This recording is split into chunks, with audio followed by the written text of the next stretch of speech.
Here we go. Hi, Ravenistic. Welcome to the Meetup Spot. Thank you, Nigel. Hi, nice to be here. Doing good. I'm doing good. I'm doing good. I gotta say, first ever Australian guest, baby.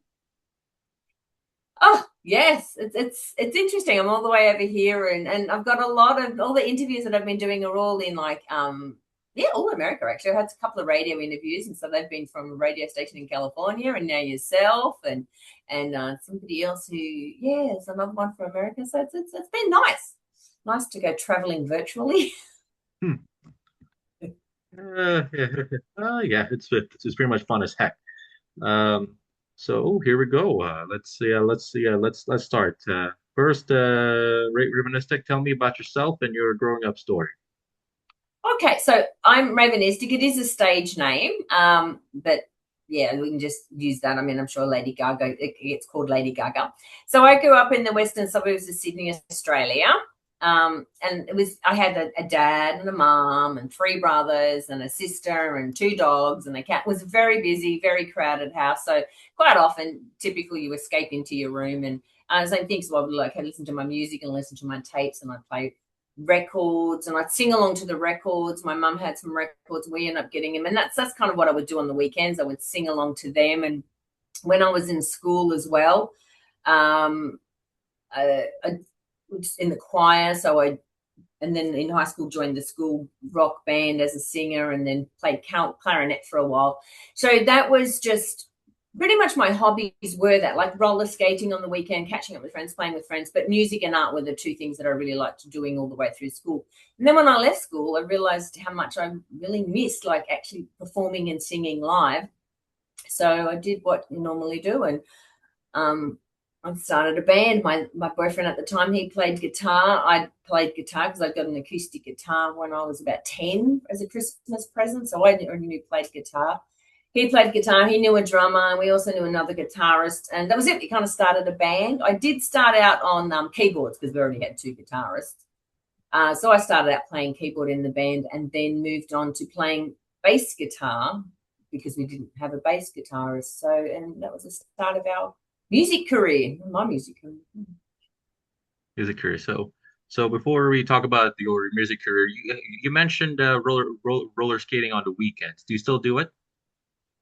I didn't do it for a very long time, and then I did a few years ago buy another pair of roller skates to get back into it. And I have discovered it is definitely something don't do in summer. It is way too hot. Like I would get out there and skating with, when you're young, it's fine. You don't have your protective gear. You don't do anything. You bounce when you fall over when you're young.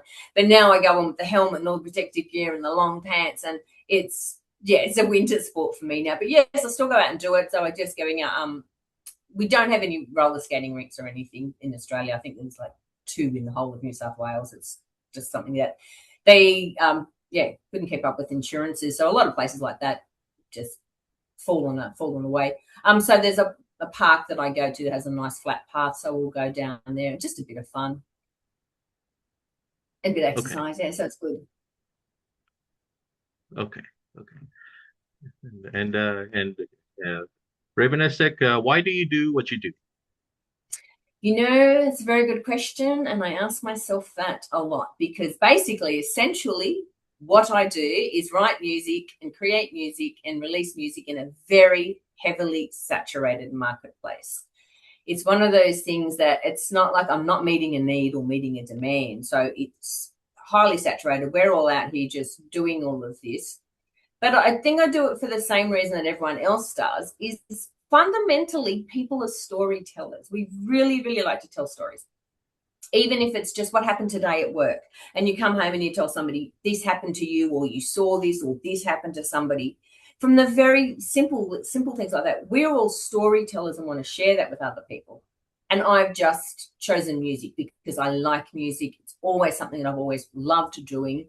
So for me to do this, it's a form of storytelling. And I also think I do it because I'm good at it. I've got the experience, I've got that history all behind me. So to do it now, it's one of those things. It's something that I like to do, and I think I'm good at it. And I'm getting good reviews and good responses, and people are really liking everything. And I'm conscious of, writing to market as well too, and making things that writing music that I like to write that people are going to listen to. And that's probably really about it. It makes me happy, brings me joy, and this way I can, make other people happy and bring them joy. Doing something I'm good at, because there's lots of other things I can't do. That's wonderful. And and you mentioned earlier about feeling saturated. What do you mean by feeling saturated? The market is like literally, and this is not just music, this is everything. This is music, movies, books. The world could stop right now, and no new music, no books, and no videos, and nothing could get released now forever, and there would be no shortage. No, it would still take me 5 lifetimes to listen to every song that was ever released and read every book that was ever released. So there's really, if you look at it that way and you think there's so much out there, why do we do it? We don't need to. There's enough, and nobody's even able to catch up on all the music that's out there.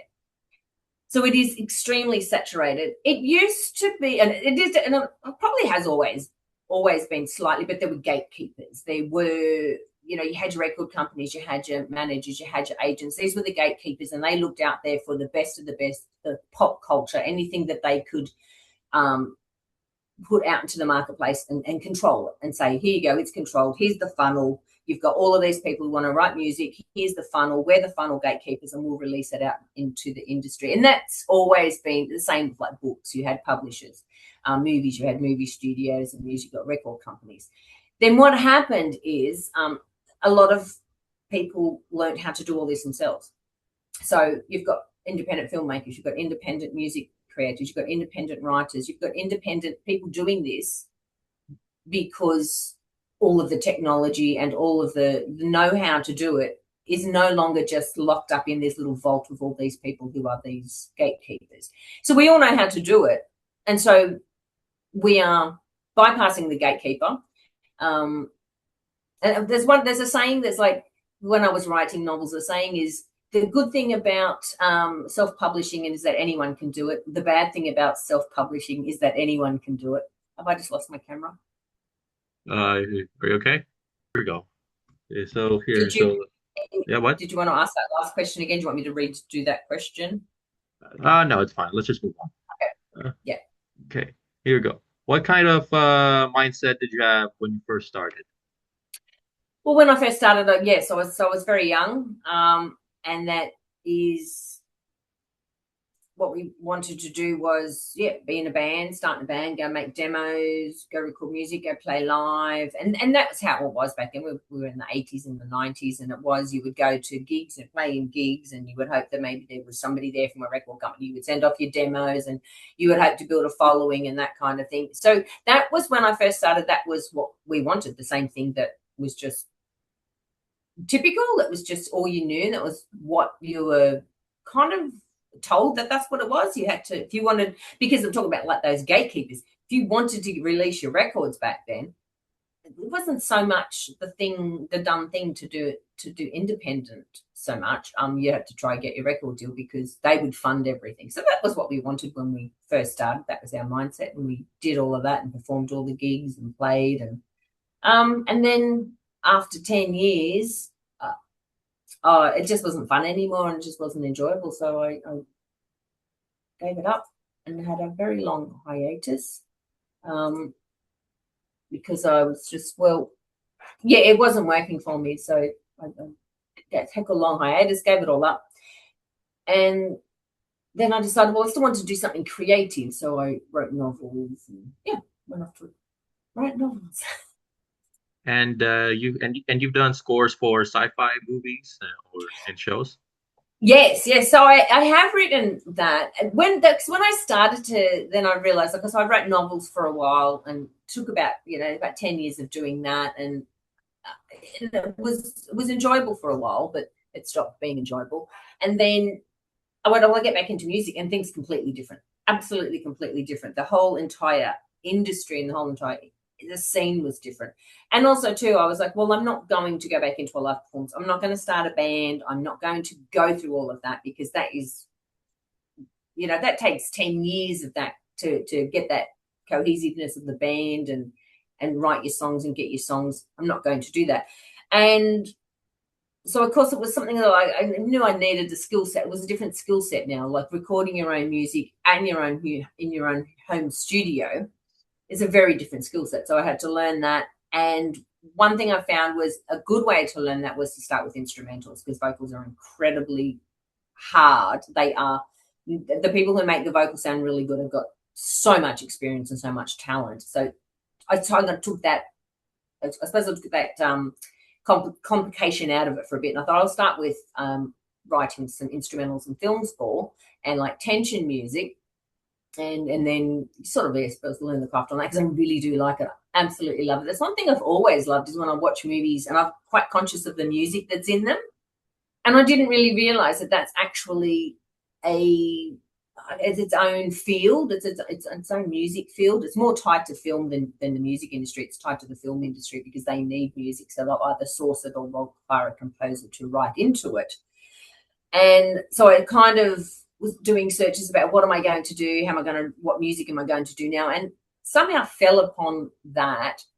And so I joined up with the community and of how to write film and score music. And I've got 2 albums of music placed into music libraries. And how that works is that you place the music into the movies libraries. The music supervisors want some music, so they go to these music libraries. Unless they have a composer that they've hired for a movie, they'll go to music libraries. I want this. And same with like TV commercials. Halloween comes along, they might want TV commercials. So they'll go in, this kind of music I want. They get sent the whole lot of music, and then they pick it from that. And for that, again, it's quite similar. You can't be too broad. You have to pick something. And I've always loved horror movies and always loved sci-fi movies. So I thought, and writing that kind of music, that was so much fun. It's a lot of fun. So we And did do you that for sound a while. Sorry. oh, okay, so I'm sorry. I'm Oh, sorry, actually. Um, okay. Do you have anything more to say? that from that, then I decided that I would then get better at writing songs and writing music, because I was doing that for a while. And again, like, so that kind of mindset was, we'll start with that and learn that. And I still have that same mindset. The music that I write now that I've gotten better at the recording techniques and able to now add the songs into it and write the songs, it's still in my mind that how to write these songs so that they could get placed into film. So and I still can pitch them off to these music agencies, so we can sit with there, and anybody who's looking for music to put into a film or a TV show. That learning skill set that I learnt from writing tension music, as in build and hooks and breaks. You have to have actual breaks and things like that, so they can know where to stop a scene. A scene might be 10 seconds, it might be 30 seconds. And I applied that still to my music now, with the full intention of pitching this off to TV and film music libraries. Yeah, that's good. That's really that's cool too. And okay, you okay. Why call yourself Ravenistic?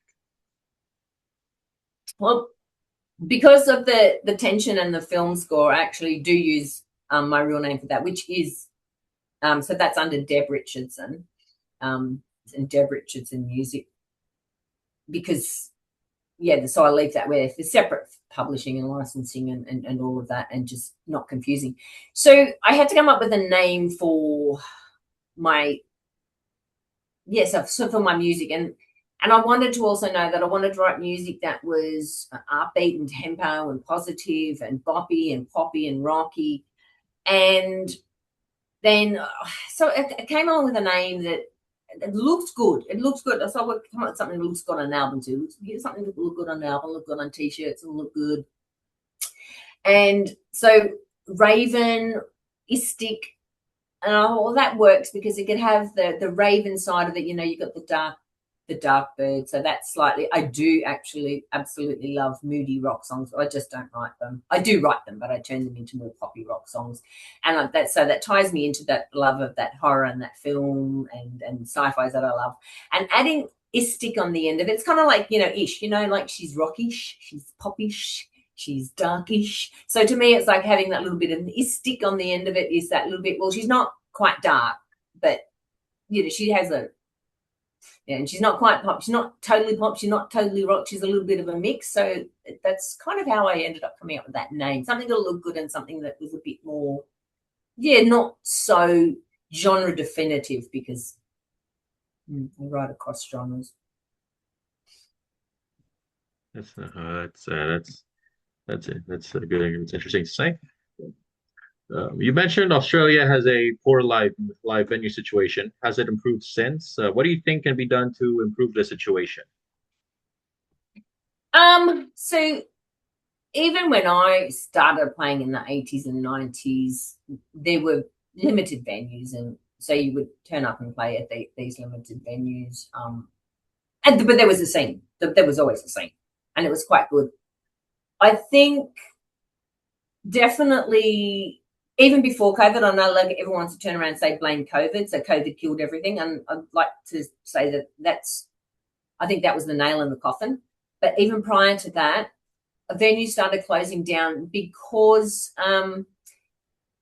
unless you can actually get an audience and you can't when you're starting out in a band, you don't have 1,000 followers that you will come along to there. So it's very limited in the amount of people who turn up to in a venue, and the insurance costs were getting too high. I would hear the story lots of times. These venues closing down, the insurance cost was too high. So the only way that they could keep that floating, is keep that going and having a live venue, was to get cover bands that'll play for 5 hours and play all the popular songs that everyone loves. And then people will come along. It's background music while they're eating and they're drinking. And that's the culture of a lot of the city will still have some dedicated venues, but I don't live in the city, so I can't speak to that. I do live in the regional area, which is 5 hours south of Sydney, and I can tell you that if you want to play live music around here, you have to be in a covers band and you have to be able to play for 5 hours in a venue while people are eating and drinking, because that adds atmosphere, and when it adds atmosphere, it adds patrons, and that's how the venues are, because the insurance is just too costly for them to have an empty venue. And then when COVID did hit and they all had to close down, there were a lot of sites that just said, I can earn more money and save more money just by opening a coffee shop. Is there a way to improve it? The only thing that's keeping a lot of these live venues is the passion that the owners have for the live scene, and that they want to bring something, and that they actually are dedicated and they have this wonderful passion to keep it alive. But as happens with that, they eventually move on, retire, get old, and nobody wants to take over the business, and they open up a coffee shop because it just is easier to make money. Mm-hmm. Yeah, I do think insurance has killed a lot of venues. It's not just music, and this is in Australia. I don't know, I can't speak for anywhere else, but I definitely know they're even getting to the stage where car shows, you'd go to a car show and it's a free event. You'd maybe pay $5 and would go to the rural fire service, and they would take the donations. You'd go look around a car show. They started closing down because the insurance for something like that, just to put something on nice for everybody and just to do something nice for the community, the insurance bills were just going through the roof, and they're just having to cancel them. They just can't do it. Okay, so that's a sad thing too. Insurance killing everything in Australia. Yeah, definitely it is. It's killing a lot of things. Because I don't have roller skating rinks. Insurance is too high. And I don't know. Again, I don't work for insurance, so I can't turn around and say whether they had that many litigations to make it the premium so impractical, or whether it's just how big corporations work and they just want their money. But yeah, we used to even in this town we did have a roller skating rink apparently many years ago, even before I moved down here. And the go-karts, and there's this big centre, there's this big site that is almost quite empty. And every time somebody comes in, they close down insurance. Okay, okay, that's okay. You've usually written songs about relationships, love, nostalgia, empowerment, which there's an endless supply of material to write about. However, have you encountered writer's block, and how did you overcome it? Writer's block. Not so much. I do take a bit. like I can take a bit of a formulated approach for it, and I'll just, if I ever encounter writer's block, really, the first thing I do is listen to other music. That's nothing. It just stimulates my mind. I'll sit there and go, I'm writing. This is, I can't come up with the lyrics. I can't come up with the riff. I don't know what I want here. Then I'll start listening to other musics, and it just fires off these neurons in my head. And then I might take a little bit more of a formulaic approach and go, well, okay, so it needs a chorus, it needs a bridge. What are some chords that do go together? Let's just get something down. And then I find if it's for lyrics, and if I ever come to a writer's block for lyrics, it's go back to the very, very root thing of what, or the very root core of what am I trying to say? Because that's what it all comes down to. What am I trying to say in this song? You can't just make stuff up and make it ambiguous, or just write down a whole lot of the clever lines and this is wonderful, this is great, but what am I trying to say? And I think when I take it back to strip it all off, what am I trying to say, it just releases that writer's block, because then I can start to map it out and go, oh, I want to say this, I want to say that, and then I can turn lyrics into that. So sometimes if you do and it's just not working at the writer's block, I just go for a walk, or do some exercises, go for a bushwalk. And I really quite like that. Go for a nice long bushwalk, just to sort of, I think sometimes if it's a writer's block, it's not so much that the ideas aren't flowing, it's the ideas are being stopped from flowing. So yeah, bit of that. Go and have a nice bushwalk and you can clear your mind. Mm-hmm. Okay, that's it. That's interesting.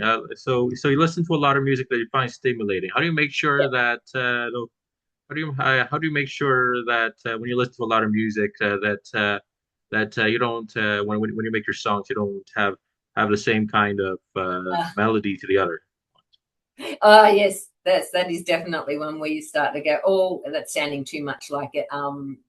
Then I will make an effort to change the key, change the structure, change the tempo.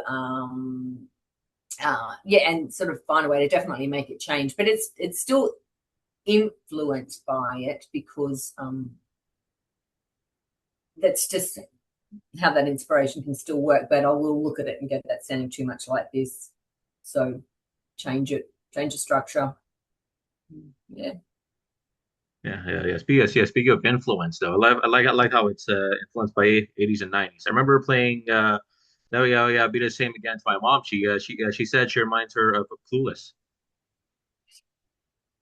Yeah. And then that was when I did start on this. I thought, well, I'm going to go back into music, and what am I going to do? And it becomes one of those things where you have to do this for forever. So I'm not a modern rock, I'm not a modern pop artist, not a modern artist. Don't quite like modern music. And I was like, well, why am I even trying to kid myself? I love the 80s and I love the 90s. I love like the grunge music that was in the 90s. Still love all that. And I love all the pop music of the 80s. And when I would listen to music at home, it would be everything from ABBA to Blondie to Joan Jett to Susie Quattro to Buddy Holly, Elvis Presley. We just had this, and then my older brother would listen to Kiss and Styx, and I had another brother who would listen to Led Zeppelin. So we just had this whole entire, that was just music. If we liked good music, it was good music. It was on our radios, it was on our record players, it was on our tape players. And we didn't quite care what genre it came into, but we just liked good music. And then when I went to, so what I said, I'm going to restart my career, what am I going to do? I just looked at all of that and said, if I fused all of that together, the common theme amongst all of them was that they all had nice, catchy lyrics. They were all upbeat songs. They were all just about, love and relationships, and can still be quite deep in that area, but didn't ever delve into the self-pity or into the depressing topics or all of this kind of stuff. It still stayed very vibrant and just good. So just finding good melody, good beats, and good songs. So yeah. So when you so I can't remember what the question was. Hmm. It's Sorry, I went off on a tangent. It's fine. And speaking of bushwalks, it does really get hot in Australia in the summer, does it? It does, yeah. Yes, it does. There's certain weeks of the year that we can be looking at 40 degrees Celsius days. Oh, and if you get into closer into the middle of Australia, they'll have a heat wave. It'll be 45 degrees Celsius. I'm not too sure what the conversion is of that. Down here I'm on the coast, so I am actually on the coast. It's a bit, the temperatures are usually a bit lower, and so we'll think it's really high when it gets into the 30s. So, and some of this really good bushwalks, sort of, yeah, if you do go into the actual, I'm very, very lucky where I live, extremely lucky. I have the ocean on one side of me, and not more than 10 kilometres away, the bush starts. It's just this beautiful little pocket on the south coast of New South Wales that the bush and the beach do connect. I went on a cliff walk last weekend just to go on a bush, and it's a cliff, so you've got the ocean right there on that side and you've got the bush right there on this side, and you're going for this beautiful coastal walk. And yes, it was very hot, extremely hot, because we've had humidity, high humidity, unseasonably high humidity this summer. Oh, extremely hot. But you just cool down after that and come back to your air conditioned house. Hmm. Nice. Oh, well, that's an interesting thing to hear. I find it amazing that you use Clipchamp to make your music videos. Tell me about So yeah, when I first the album out, well, let's do some music videos. The very first one music video I think I used Canva because I didn't know what else to use, and the first video was just a video montage anyway. I'll just do a video montage. But then I realized, well, I need something a little bit different. I need something that's got better effects and better things. So I came across Clipchamp, and I think it's probably because I already have a Microsoft subscription kind of thing. I already use Microsoft, and it is a Microsoft software program. And it was really good. So I just started, I did Be the Same Again video with it. I did Wanna Be You video with it. I did Does That Line Work on You video with it. I think I even did It's Not Love video. So I think I did all those 4 videos. Oh no, maybe not It's Not Love. So I did them all on Clipchamp, and I found it really good. I found it really good too. It was easy to use. I had to learn how to sync. So I download the music first and then have the video syncing it to the song. So the sync up works well. And then putting in effects, that was a lot of fun. So I did that for 3 videos, and I think the only reason I stopped using it and then found another one was because it was a monthly subscription. And I thought, well, I still am an independent artist. I still have to try to keep the costs down. So I ended up using Wondershare Filmora, which is more of an annual fee. It's a little bit less. And they do basically the same thing. They have all the same effects as well. And they have a lot more effects, but it also gets very costly if you want to use all these effects. So I'll use both of them depending on. Sometimes I'll just go, well, I'll just pay that subscription for that month and use Clipchamp. But yeah, it was really good. It was a really good. I definitely recommend it if anyone's got it and they want to set up a video. It was very good. Mm-hmm. And you paid extra to remove the watermark, right? Not on Clipchamp. I just used anything that was already removed the watermark. And I do use Pixabay. They have some stock videos which are free. You can use them for the B-roll shots. Like you want to have a beach or something like that, or just something else to move the story along, and have a carousel or something. So I can use that. And Clipchamp, I think they do have access to some free videos, but I think most of that, I think, was video that I'd recorded. So I'd filmed it myself. So I set up video camera and filmed all this myself too. Yeah, so it's not really use so much stock footage.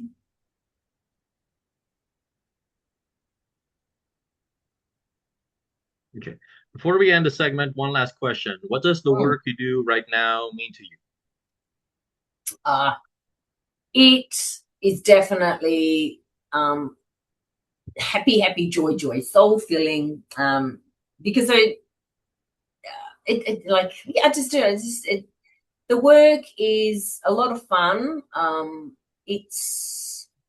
You don't do it for the money, so you do it for the feel good in your heart and for your soul. As I say, it feeds your soul. It doesn't feed the bank account, it feeds the soul, because you're the last person to get paid. Anyone who does anything like in the music, you're the last person to get paid. You've got to outlay all the money for the instruments and for the recording sessions and for the videos and for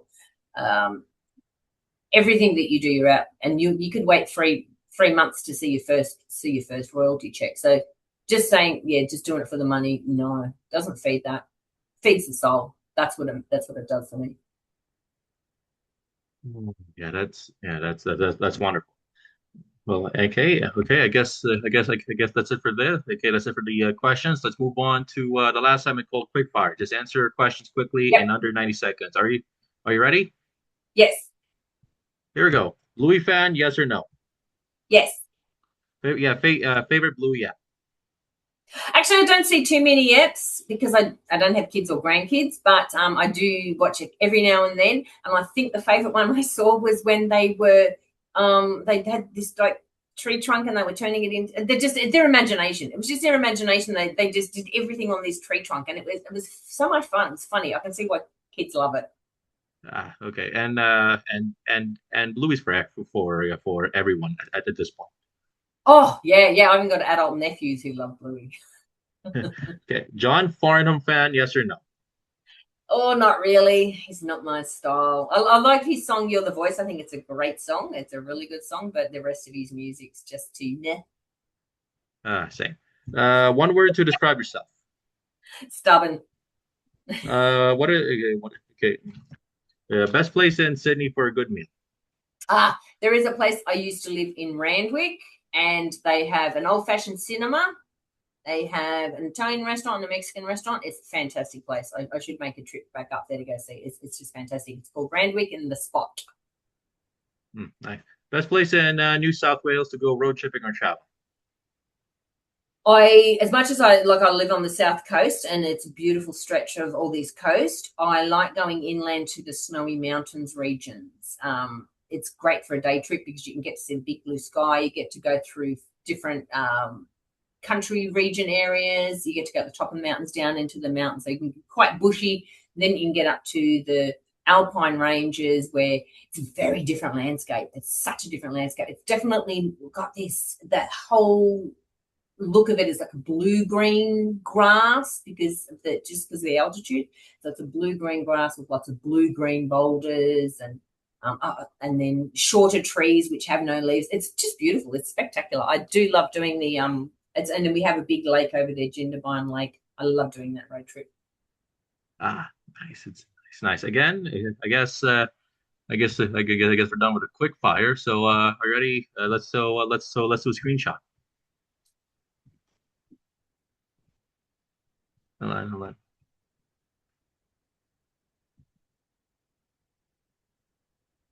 Again, Ravenistic. Thank you for coming. Thank you And very your much last. for having me. You're welcome. You're welcome. I really hope you come to Edmonton soon. It's good here. Where's that? Alberta, Canada. Sorry, I said American before. Canada. Been to Canada. Love Canada. I went skiing in where did we go? It's called Banff. Panorama. And we're skiing in Panorama, skiing at Silver Star, skiing in what's the one up Kelowna? Big White. Yeah, Big White. Yeah. Big White. Love Canada. We'd love to go back there for a trip again. We've only done skiing. I'd love to go over there for the summers and actually see what the summers are like over there. Seriously, I hope you have fun. And anywhere we can find you. Yes, the best place to go and find me would be my website. It is www.ravenistic, ravenistic.com, because that one just has all my links to Bandcamp if you want to download the music, Spotify if you want to listen to it, Instagram if you want to follow me and all my posts and all my news and updates, and YouTube if you want to watch the music video. So it's just got all the links there and all the reviews and everything and the media, and it's just the easiest place. All right. Again, thank you. Thank you for coming to the Meetup Spot. Thank you so much for having me, and everybody hope you have a good day. All right. You too. Have a good morning there. Thank you. Will do. Thank you.